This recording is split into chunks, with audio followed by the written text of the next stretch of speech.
واحدة من أهم نقاط العبادة التعقيبات. نصيحة لله وأنا مسؤول عن هذه النصيحة. حتى لو صلاتك نص ردان، حتى لو صلاتك شلون ما كان، حتى لو متأخرة، استمر على التعقيبات وشوف الفتوحات المعنوية بحياتك. اخوان، التعقيبات شيء عجيب واقع. التعقيبات سر إلهي موجود بيننا، كل ما نغفل عنه. أول ما يلفت نظرك في التعقيبات الكلمة التعقيبات.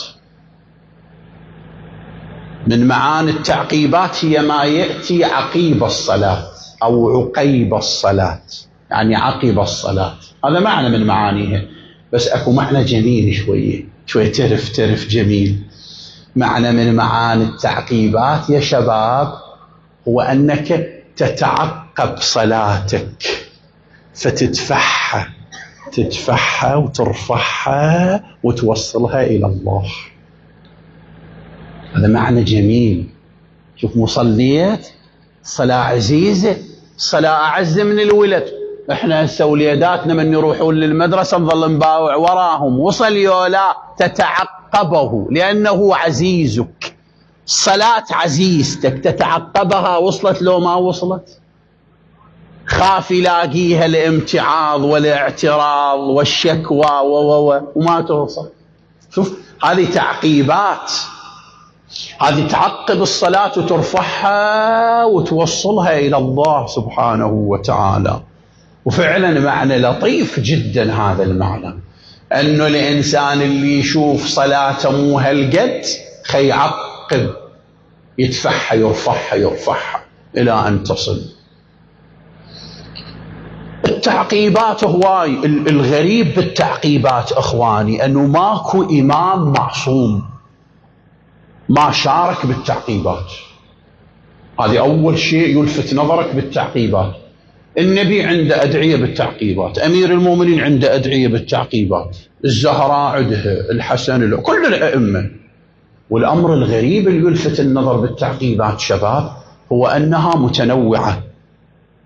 تعقيبات للدنيا، تعقيبات للآخرة، تعقيبات للمرض، تعقيبات للذرية، تعقيبات للذنوب الكبيرة، تعقيبات للبصيرة، تعقيبات للاستقامة، أشكال. شوي الليلة إذا لك خلق بعد ما تنتهي المجلس ترتاح وترجع للبيت، تأمل بتعقيبات الفجر. شنو سمة تعقيبات الفجر إخواني؟ تعقيبات الفجر شوية خلي تجيس قلوبكم حتى تحافظون عليها. إذا أكو صلاة الفجر إن شاء الله أكو صلاة الفجر. تعقيبات الفجر إدخالك في ولاية الله. راجعها الليلة وشوفها، كلها تدور حول هذه الدائرة. يتولاك الله، يعتني بيك الله، يتكفلك الله، يصلح شأنك، يعتني بيك، يدير باله عليك. تعقيبات صلاة الفجر كأنها بداية يوم جديد بولاية الله تبارك وتعالى، يتولاك رب العالمين. احنا ليش عثراتنا كثيرة؟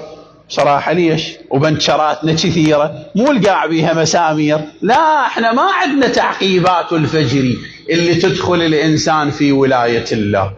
من ضمن تعقيبات الفجر 10 مرات قل هو الله أحد. الرواية تقول يدخل في ولاية الله فيرغم أنف الشيطان. 10 مرات، ما تطول من عندك دقيقة و10 ثواني، أقل من دقيقة. اللي يريد تعقيبات يستمر عليهن، هال5 تعقيبات استمر عليهن، لأن هواي تعقيبات، بس هال5 كون ما تطفرهن. أول تعقيب تسبيح الزهراء. الإمام الصادق عليه السلام يقول تسبيح أمي فاطمة دبر كل صلاة هو الذكر الكثير.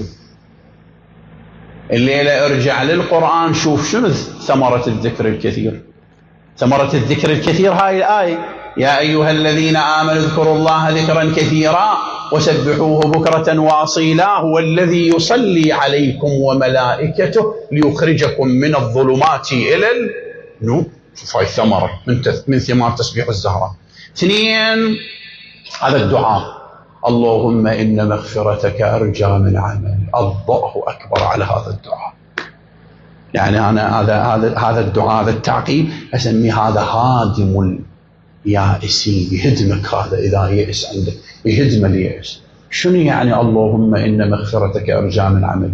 يعني ربي أنا صليت صحيح وصمت وكذا، بس أنا ما أرتجي بأعمالي، أرتجي شنو؟ مغفرتك. قروه هذا الليلة، حفظوه شباب. اللهم إن مغفرتك أرجى من عملي، وإن رحمتك أوسع من ذنبي. اللهم إن كان ذنبي عندك عظيما فعفوك أعظم من ذنبي. اللهم إن لم أكن أهلا أن أبلغ رحمتك فرحمتك أهل أن تبلغني، لأنها وسعت كل شيء برحمتك يا أرحم الراحمين. صار عندنا اثنين ثلاثة من التعقيبات اللي ما تترك. اللهم إن كان في صلاتي خلل أو نقص من ركوعها أو سجودها، هذا من الأذكار المهمة. 4 الاستغفار 70 مرة. لا تنفتل من صلاتك حتى تستغفر. ترى كلهن ذني راح أعددهن لك، ما يطولن أكثر من 9 دقائق، وهوايهم 9. خوب هذا باباي ما ادري شو يسمونه قبل، كنا نتابعه نشوفهم بعض الاحيان بالمساجد، هذا القائم راكع هكذا، هذا اصلا 2.5 دقائق يخلصن ذني بسرعه، بس يكون القلب متوجه الى الله. هذا استغفار. واخر تعقيب تستمر عليه هو صلى الله عليك يا ابا عبد الله ورحمه الله وبركاته 3 مرات. الامام الصادق يقول من بعيد يبلغه سلامك فيرد على سلامك. وين ما كنت ذن التعقيبات استمروا عليهن يا شباب، بعدكم ببداية تكوين أسركم. بعض الشباب بعدهم بداية تكوين شخصياتهم. تنمية البشرية مهمة، قراءة الكتب مهمة، حضور المجالس مهمة، دخول دورات ومشاكل بالانترنت مهمة، بس عبادتك مهمة بتشكيل شخصيتك أيها الحبيب. هذا أول سمة من سمات شخصية أمير المؤمنين، اللي منهج أمير المؤمنين اللي عاشته أم البنين. السمة الثانية التفكر. التفكر يعني يحلل الأمور، يدسترها، يدرسها، يدقق بيها، ما يروح بيها زيادة عن اللزوم. احنا الآن بصراحة راح نتكلم بصراحة شوي، احنا الآن بصراحة التفكر عندنا قليل، لذلك تشوف الطلاق سريع، الزواج سريع والطلاق سريع. ليش؟ ما عندنا تفكر. احنا قبل كنا بالابتدائية المعلمين يقول لي ذولا المعلمين القدامى تفكر لي. احنا ايش نتصور تفكر لي؟ باوع لي.